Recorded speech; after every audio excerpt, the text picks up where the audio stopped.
Ewan na lang kung mabitin pa kayo sa pabitin ng mga tiga Tanhay City sa Negros Oriental. Ang kanila kasing pabitin na parang makukulay na banderitas, sinakop lang naman ang halos buong kalsada. Umabot ng kalahating kilometro ang haba.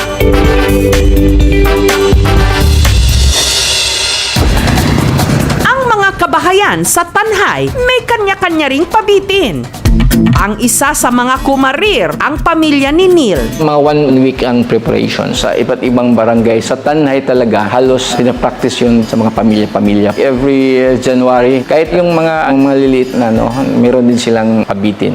Ang kanilang isasabit, yung paboritong papakin ng mga bata, sandamakmak na chichirya. Para sa mga bata, kasi mahilig din silang ganun eh. Sa taong ito, para mas marami ang makisaya, ang pabitin, binadgetan ng 25 to 35,000 pesos. Sunod nilang hinimay ang mga sako. Para gagawing tali sa chichirya. Sakay ng mini truck, isa-isa nilang itinali ang mga pabitin sa napakahabang lubid na nakatali naman sa mga poste. Isa sa mga nag-volunteer sa pagbuo ng pabitin, si Annie. 2007, gasugod akong volunteers. Buntag og gabi namong sinakripisyo para ni Senior Santo Niño. Nahirapan jud mi sir kay mainit, sakit sa hawak kay ka magsimakag pungko, sakit ang bukton.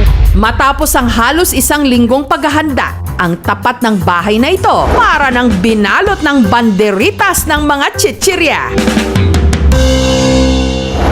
Bago ang pabitin, Sa ngalan, samahan sa anak, sa Espiritu Santo. Amen. nagnovena muna. Pagkatapos ng rosary, tsaka na namin ibaba yung ring. Maya-maya lang ang mga bata, pati na mga matatanda, isa-isa nang dumagsa para makiagaw. Yung dumating doon, 500 more or less. May dumadayo din sa kabilang bayan. At nagsimula na nga ang kasiyahan.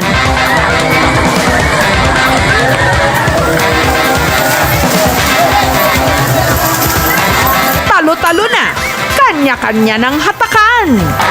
Ang mga kasali, may mga diskarte pa para makarami. May nag-tuck in ng kanilang mga damit para dun isuksok ang mga nakuhang chichirya. Meron pang nagdala ng bag, sako at plastic. Ang lalaki namang ito, beast mode. Umakyat pa ng poste, makahablot lang ng pabitin. Nakita ko kasi yun, walang tao. Kaya ako yung nakaunang umakyat. Isang plastic nakuha ko, napabitin.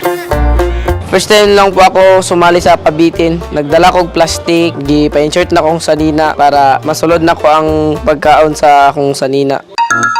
Habang ang isang ito, akala mo kalalabas lang ng grocery, bit-bit ang punong-puno niyang plastic bag. Si Joy, na nung mga nakaraang taon, lagi raw olats, nagdala na ng malaking lalagyan para sure ball na may maiuuwi. 20 years na po ako nakisali sa pabitin. Dati sir, maliit lang na plastic bag. Tapos ngayon, ang dala ko ay malaki na plastic. Kahit pa yung iba, gaya ni Annie, na nagpagod magsabit ng pabitin, nakiagaw din. Bilamian ang musali ka sir, kay mawala imong kapoy. Ang imong gibati ang kalipay nga walay sama. 12 years na po akong sumasali dito sa pabitin. Walang absent. Maliliit pa yung mga anak ko. Ngayon, malalaki na sila, sama sila sa akin. Ito yung talagang ginagawa namin, yung alay namin for Senior Santo Niño.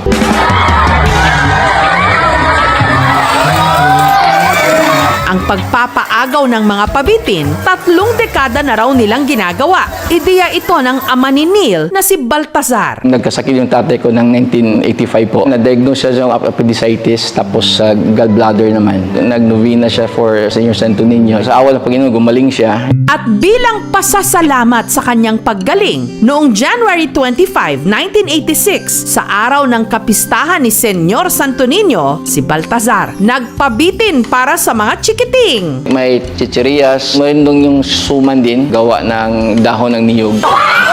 hanggang sa naging taunang panata na ito ng kanilang pamilya. Pasasalamat sa lahat ng mga natatanggap nilang biyaya. Yung father at mother ko, nag-start talaga siya sa baba. Ngayon, nakaangat-angat ng konti. Nag-aaral ako sa Cebu. Kada Friday po, pumunta ako doon sa Santo Niño. Yung sana makatapos ako sa pag-aaral ko. At kahit na pumanaw na si Baltazar, ang magkakapatid, ipinagpapatuloy pa rin ang nasimulan ng kanilang ama. Samantala, ang pabiting halos isang linggong pinaghandaan ni Neil.